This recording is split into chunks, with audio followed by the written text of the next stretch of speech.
Ya pemirsa, Bapak Ibu sekalian, kita berikan kesempatan dulu kepada mahasiswa untuk bertanya secara langsung. Ada mahasiswa hukum juga di sini, silakan.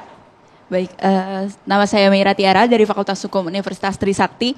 Izin Pak Gayus dan Bapak Ibu, di sini mungkin kami dari mahasiswa hukum dari Fakultas Hukum Trisakti merasa kecewa, merasa melihat kejadian yang terjadi gitu Pak. Yang mana sebuah persidangan ini marwahnya tercela,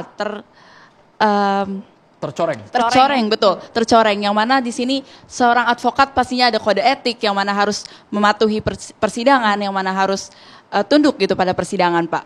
Namun di sini saya juga mengerti gitu, kami sebagai mahasiswa hukum bahwasanya apabila suatu persidangan itu menjadi tertutup, itu mungkin juga tidak adil gitu bagi beberapa pihak. Namun di sini mungkin saya dan kami sebagai mahasiswa hukum ingin bertanya gitu, sejauh mana advokat ini harus bertindak di persidangan gitu dengan keadaan-keadaan yang ada, mungkin seperti itu. Bapak Ibu, terima kasih. Gitu ya. Silakan, Prof. Gayus.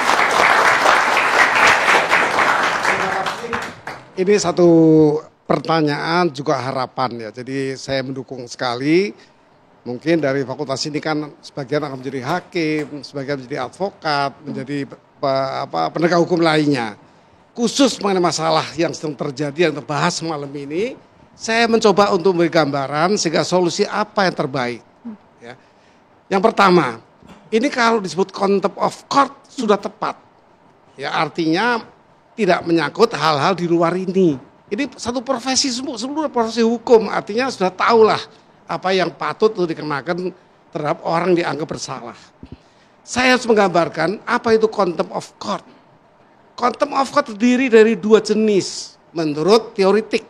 Yang pertama disebut sebagai criminal contempt of court dan satu civil contempt of court atau sipil contempt of court.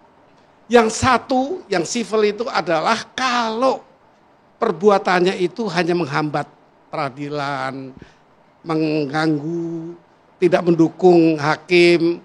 Tetapi kalau terjadi kekerasan, terjadi penghinaan paling ringan, itu sudah masuk criminal contempt of court. Jadi mesti orang tahu saat teoritik itu tidak satu artinya. Lalu pertanyaannya, peristiwa ini mau masuk kemana? Kalau saya mengatakan kepada criminal contempt of court yang dilakukan banyak orang, semua kena semua itu. Yang teriak-teriak emangnya tidak kena. Itu kan semua orang yang paham hukum. Teriak-teriak, lari ke depan. Juga kena seluruhnya itu. Nah, jadi kita pilih. Kalau kita mengatakan criminal contempt of court, dengan instrumen apa kita akan menjatuhkan orang itu secara pidana, secara kriminal. Kita belum punya undang-undang tentang contempt of court. Apalagi tentang yang jenis kriminal. Mestinya negara akan menyiapkan dengan peristiwa ini. Nah, saya juga tidak sepakat kalau dikirim ke lembaga advokat, lembaga perkumpulan advokat. Hari ini sudah ada 90 kira-kira di Indonesia. Saya tidak masuk kepada apakah single bar atau multi bar yang tepat untuk Indonesia. Saya setuju dengan single bar. Tapi single bar jenis yang merujuk kemana? Kalau single bar utuh, saya pikir ada konstitusi yang mengatur kebebasan berserikat, berkumpul, sehingga itu akan bertabrakan. Tetapi kita bisa mengatakan single bar dalam artian yang single adalah hal-hal menyangkut etik, kode etiknya saja. Itu pendapat saya. Ya, jadi tidak bisa pindah nanti kemana-mana kalau dia dihentikan oleh konsorsium katakan.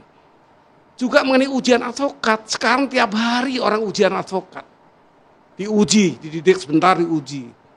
Ini juga tidak tepat untuk melahirkan advokat-advokat yang berkualitas, advokat sekaliber internasional.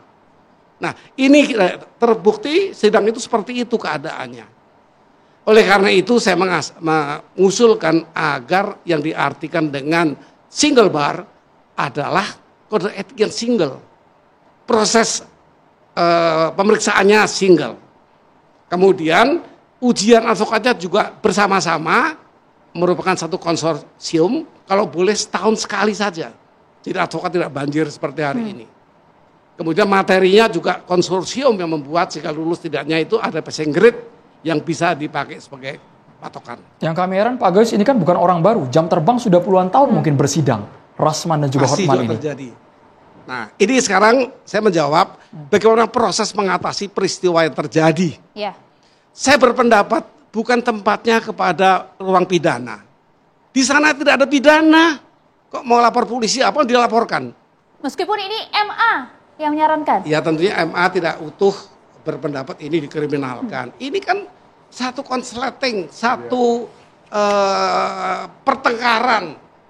Tidak ada penusukan, tidak ada penganiayaan di situ. Tidak cocok bagi saya. Tapi juga bukan diadili nanti di MA. Kalau polisi kan nanti sumbernya ke PN, PN ke MA juga. Saya memilih komisi yudisial untuk mengadili perkara ini. Komisi yudisial bisa memanggil hakim, bisa memeriksa hakim. Juga advokat masyarakat bisa diminta keterangan. Nanti rekomendasinya baru apa? Apakah ini kriminal contempt of court atau ini sivil atau contempt of court sipil sebenarnya. Ringan saja karena dia cuma tidak mau mentaati sedang tertutup misalnya. Itu diselesaikan. Bagi saya komisi yudisial tempatnya. Bagaimana dengan ke depan kita harus jujur mengatakan kualitas advokat kita. Saya di Peradi sebagai pimpinan untuk membuat soal di tahun pertama Peradi. Saya membuat soal esai atau ada dua macam kan? Ya, bukan yang pilih yang Multiple choice. multiple Pilihan choice ganda. atau Multiple choice. esai dibagi dua ya. Saya membuat soal. Tidak cukup ternyata itu. Harus ada satu mata di PKPA-nya yaitu psikologi. Belum pernah ada. Padahal TNI dites psikologi, diajarkan psikologi. Nah ini penting sekali sehingga efek psikologi ini akan timbul di praktek. Termasuk di pengadilan kita lihat itu. Hampir semuanya tidak punya itu. Tidak hanya yang kita tuduh naik meja. Yang teriak-teriak itu siapa? Yang narik-narik salah satu orang siapa? Ini seluruhnya kena, perlu pendidikan yang tepat. Oke. Melalui PKPA. Jadi ini yang solusi yang sekarang. Respon Anda, Pak Tahi. Iya baik, saya sangat respect ya dari apa yang disampaikan Pak Gayus Lumbun ya mewakili. Inilah yang tadi saya katakan bahwa seorang hakim itu harus tidak berpihak. Yang utama lagi harus bijaksana gitu ya kan. Karena kita sesama penegak hukum tentunya nggak ada keuntungannya juga kan. Kalau Rasman mesti dimasukin di penjara, Firdaus dimasuk ke penjara. Kenapa bukan dikasih kesempatan dia? Dengan cara tadi mungkin. Usul bagus, dibangun ke KAI, dimediasi di sana.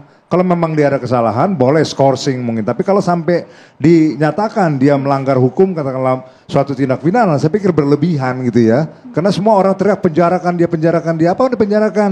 Kita ini semua orang berdosa kok, tiba-tiba masa mau dilempar ke neraka semuanya? Enggak seperti juga, ada proses. Ya kan? Kalau you mau minta ampun, you mau minta maaf, itu saya pikir lebih tinggi daripada keputusan mesti diambil. Jadi makanya saya bilang kejadian ini adalah satu kesempatan untuk semua pihak mengevaluasi. Hakim juga harus mengevaluasi dirinya. Kalau dia nggak bisa mengatasi jalannya persidangan, berarti ada satu wibawa yang kurang bagi dia gitu. Kalau memang dia punya wibawa, punya kemampuan memanage persidangan, dia pasti bisa lakukan itu. Nah kemudian juga advokat juga harus ikut. Sudah ada kode etik yang mengatur bagaimana harus bersikap di pengadilan. Jaksa juga harus begitu, harus juga menghargai. Jangan mau menang-menangan sendiri. Menurut Anda ada sanksinya? Buat Rasman ada sanksinya? Iya, maka saya bilang kalau memang itu mesti ada sanksinya karena memang terbukti seperti kata Bang Gayus tadi. Silakan, tapi bukan berarti dia dipidanakan, dia akan melakukan contempt of court, melanggar pasal 207 lah, 217 lah, 224. Enggak seperti itu saya pikir. Jangan matikan mata pencaharian seseorang. Dia punya keluarga, dia punya anak, dia punya saudara yang dia mesti hidupin. Jangan dia dimatikan. Iya kan? Pidana bukan solusinya, Bung Farhad. Jadi gini, terang-terangan kan si Rasman ini nggak takut di penjara, nggak takut kehilangan pekerjaan, nggak takut semua deh Bang. Dan kedua, kita harus bedakan yang disampaikan Prof. Gayus tadi dan semua teman-teman itu beda dengan kode etik advokat. Kalau Rasman di situ bukan sebagai advokat, sebagai terdakwa. Nah kalau misalnya Firdaus, Ibu, yang lain segala macam, saya setuju gitu. Tapi kalau dia sebagai terdakwa dia merasa pakai advokat, apalagi dia ngancam akan memakai baju advokat. Bahkan mengancam tidak akan sidang kalau dibicarakan tertutup gitu. Boleh gunakan mic-nya, Bu? Boleh gunakan mic-nya, Bu Foni? Ya bukan maksud. Memang selama belum diputus ya mereka masih status advokat gitu. Gak usah bicara pribadinya Rasman atau segala rupa. Yang sekarang saat ini kita merasa terkoyak ya. Ya. Advokat ini karena peristiwa itu yang kita tidak bisa meredam emosi dan segala rupa, membuat profesi advokat yang terhormat ini menjadi tercoreng. Itu aja. Jadi nanti kita sebagai advokat jadi di mata masyarakat tidak bagus. Kita nggak usah bicara yang pribadi. Dan tentunya yang saya sangat sayangkan karena kita tidak bisa meredam satu tim ini, adanya korban. Firdaus kan juga korban. Itu yang saya, dan kita ini juga korban. Sebagai seorang advokat tercoreng. Itulah yang menjadi concernnya saya, bukan menyalah-nyalakan segala rupa. Jadi sedikit ya, kita saya tambahkan, harus saling mengingatkan satu dengan yang lain, jangan advokat dulu, gitu bahwa loh. kita ketahui Rasman ini ya, dia setelah Tidak sarjana personal, setelah Bang tua. Farad, Dulu ya? dia sarjana Tidak personal, agama. Bang, ya? Enggak. Jangan Dia ini setelah personal, jadi Bang. jadi Jangan pengacara personal. setelah usia di atas 40 Iya, tahun. jangan bicara personal. Iya, ini ada pribadi kan ya. lagi bicara kemudian, kasusnya. kenapa dia dipecat dari KAI, pindah ke Pradi apa yang sekarang? Ketika mau dicabut SK-nya di Pengadilan Tinggi Ambon, itu katanya yang mengajuin HAPI di zaman Ibu Elsa. Nah, tapi maksud saya, harusnya seluruh pengadilan tinggi se-Indonesia, apabila misalnya advokat ini sudah dinyatakan berhenti, ya, itu walaupun dia lari di sana, tetap aja cabut berita acara sumpahnya. Jadi kesempatan membuat mereka loncat-loncat juga seperti naik kemana-mana itu gara-gara pengadilan sana, juga Bang, yang biar membiarkan tidak seperti personal, itu. Bang. Harusnya Bang, tegas. bagi saya Yang sudah beginilah. dicabut basnya berhentikan. Gantian, Bang. Begini, semua itu telah terjadi, semua telah disaksikan. Kita duduk di sini untuk saling merenungi bahwa ke depan sesama setara penegak hukum itu bisa melakukan porsinya lebih baik. Itu yang kami harapkan.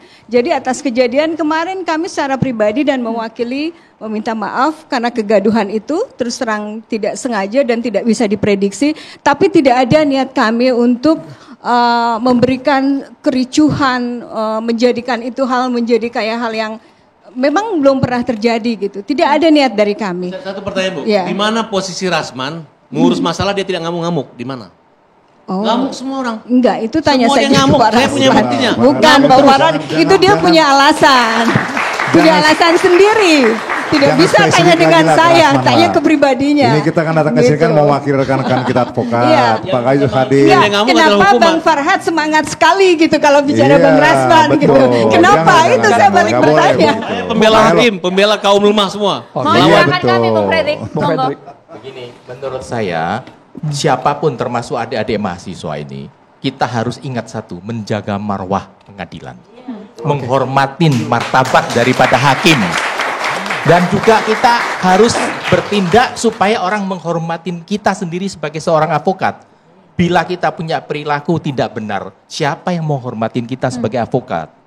Namun, Anda ingin hakim menghormatin kita, terlebih dahulu kita hormatin dululah marwah daripada pengadilan. Pengadilan itu, sidang itu suci. Tidak boleh diganggu oleh siapapun. Itu Bung Suran, wajar singkat. itu. Closing statement. Harus itu. Menjaga marwah Pasca pengadilan dan juga kejadian-kegaduhan ini, Bung. advokat. Ya, yang pasti saya sependapat dengan Pak Gayus, dengan Pak Fredrik. Ke depan saya harapkan kita tidak melihat lagi kegaduhan dan kericuhan, apalagi disebabkan oleh kita semua para penegak hukum. Oke. Oke. Ya, sebagai seorang advokat, saya mengharapkan advokat dengan ini profesinya tidak tercoreng lagi dan kepercayaan kembali, dan tentunya dalam beracara di persidangan itu kan tuan rumahnya majelis hakim. Majelis Jadi hakim. kita harus menjaga dan sesuai dengan berita acara sumpah kita bahwa kita harus menghormati dan menjunjung tinggi majelis hakim, dan jika kita melakukan protes tentunya ada prosedur yang benar secara sopan. Ya. Iya. Jadi saudara tepat, saya juga menghimbau kepada saudara Rasman dan kawan-kawan. Ini sebagai bestie Bang ya? Iya, sebagai bestie, sebagai apalah ya, sebagai manusia yang punya perhatian gitu ya kepada nasib seseorang yang lagi di ujung tanduk. Karena ini kalau dibiarkan aja, nggak dicari jalan penyelesaiannya, Rasman ini selesai, game over sama Firdaus. Itu yang kita nggak mau kan. Tadi kan udah sepakat tadi, ya himbauan dari Pak Gayus tadi. Jadi untuk itu saya pikir, marilah kita sama-sama memahami bahwa kejadian ini sudah terjadi, tetapi yang penting tidak ada unsur kesengajaannya. Ya, untuk itu kepada Rasman, teman saya, yuk segera sama tim lah, ya, segera bikin pertemuan, segera menyampaikan minta maaf yang resmi, ya, baik ke Mahkamah Agung, baik ke KPT, baik ke KPN, baik ke KAI, ya. Kemudian meminta supaya ini ditengahi oleh komisi yudisial, seperti harapannya Pak Gayus, supaya bisa dicarikan jalan keluar terbaik, ya. Kita nggak mau habis orang. Saya pikir terima kasih. Sekian. Singkat. Sebenarnya peradilan berwibawa itu semua pengadilan berwibawa. Kalau saya lihat nih teman-teman nggak pernah sidang di Mahkamah Konstitusi. Kalau Mahkamah Konstitusi kita sidang telat ini nggak boleh masuk. Angkat kaki sedikit diusir. Bahkan ada lawyernya Bu Elsa diusir, berhasil. Nah jadi maksud saya, ya mungkin saya maklumi juga karena awal ributnya itu kan bukan pada saat persidangan, diskorsing gitu. Nah terus kedua, pada kesempatan ini saya ngikutin arus saja. Saya menangkap pesan bahwa ya kalau masalah etik lawyer bolehlah kita hargai. Karena lawyer ini udah dihukum juga, udah dipecat. Jadi jangan juga dilaporkan lagi untuk disidang atau dihukum penjara, gitu Bang maksudnya. Ya, baik. Ya saya setuju untuk itu. Bapak Ibu juga harus memaklumi ya, kami. Kita memaklumi, tapi harus jeda. bagi terdakwa yang melakukan pidana saya belum bersama kami. Kami berharap siapapun nanti yang bersidang di peradilan bisa bernarasi dengan elegan sama seperti pakaian yang kami gunakan dari BHS ya Maria ya. Iya, Andro dengan BHS dengan batik jacket yang cukup elegan. Terima kasih banyak BHS sudah mensponsori kami malam hari ini dan semoga tadi diakhiri dengan cukup bijak di BC Catatan Demokrasi. Terima kasih banyak Bu Elsa, terima kasih Bang Fredrik, Bang Fahad, terima kasih banyak. Prof Gayus terima kasih. Bang Sunan yang malam hari ini sejuk banget, terima kasih. Kayaknya gasnya ditahan ya sama Bang Sunan. Bung Siombing terima kasih. Kemudian Bu Foni, terima kasih. Boleh kita sama-sama sambil berdiri? Supaya nggak ada yang bawa perasaan malam hari ini. Nggak ada yang baper malam hari ini, semuanya satu suara untuk profesi advokat. Betul. Ya. Mahasiswa terima kasih dari FH Trisakti dan juga Prodi Humas UNJ. Terima kasih sudah di Catatan Demokrasi. Pemirsa semoga Anda bisa menilai kami secara objektif. Kami tidak bermaksud sama sekali untuk ngompor-ngomporin. Maria ya. Kita tutup Catatan Demokrasi Mar. Itu dia, saya Maria Segara dan Alumina Merkuri pamit. Terima kasih pemirsa, kita jumpa lagi minggu depan di Catatan Demokrasi. Sampai jumpa. Terima kasih banyak Bang Farhan.